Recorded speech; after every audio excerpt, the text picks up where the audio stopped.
any technology can be used and abused.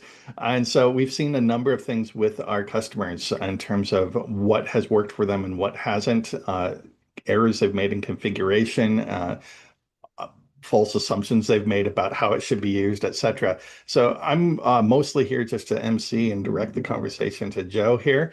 But let's start off with some anti-patterns. So Joe, what are some of the most common anti-patterns you've seen of people using Kafka? Yeah, thanks, Matthew. We have a couple of three there on the screen, which I think are some of the biggest ones that we run into on a regular basis.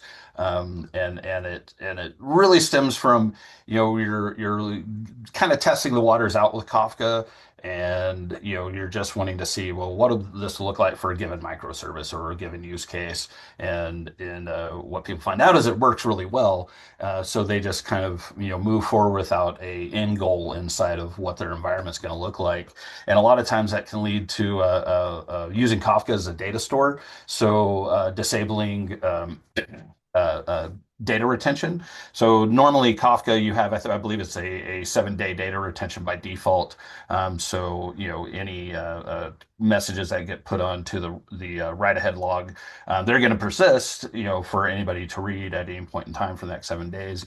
And we have run into organizations where they just disable that and just let their environment, their topics, perpetuate forever, which creates a lot of overhead. And it's not what it's designed to do. Kafka is designed to be a stream platform where, if you need persistent data, maybe you should put that in Postgres or MySQL or something that's Mongo, or, something that's actually dedicated to that. So, another issue we see a lot of, and this one kind of surprises a lot of people, is topic explosions.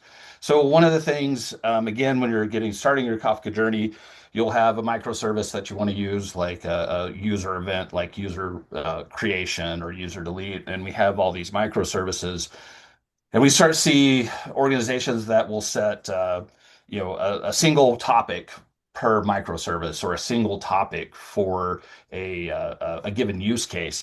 And you can see how just in user events that would, explode pretty rapidly. When we start looking at order events or payment events, you could have hundreds of topics just under those, based off of, a single microservice. So it's kind of a better way to do that, so you avoid this, is to kind of use a multi-tenant theory approach to your topics, to where you have user events as one topic, but that includes events for user creation, user change, user delete. So you have your consumer groups reading from this, for all these different applications, reading from the same topic, but you're using things like topic keys to keep it, only getting, or header keys to only get the appropriate information that it wants, and using, uh, uh, your schema registry to kind of control that envelope on what you're presenting.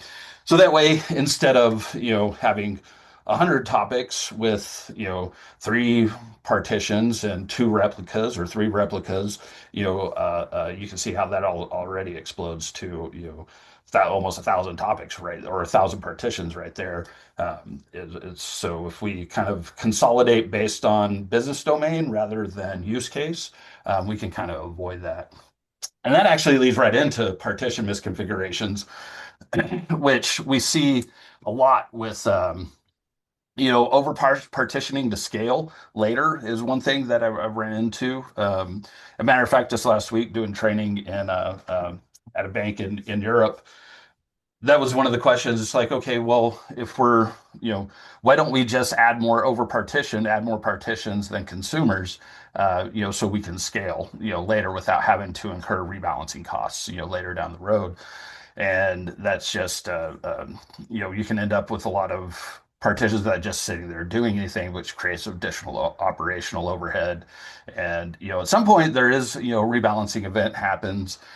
Even those unused partitions have to be rebalanced anyway, as consumer groups come online and stuff. So, rebalancing is going to happen, but it's going to be less expensive with the fewer partitions we have. So.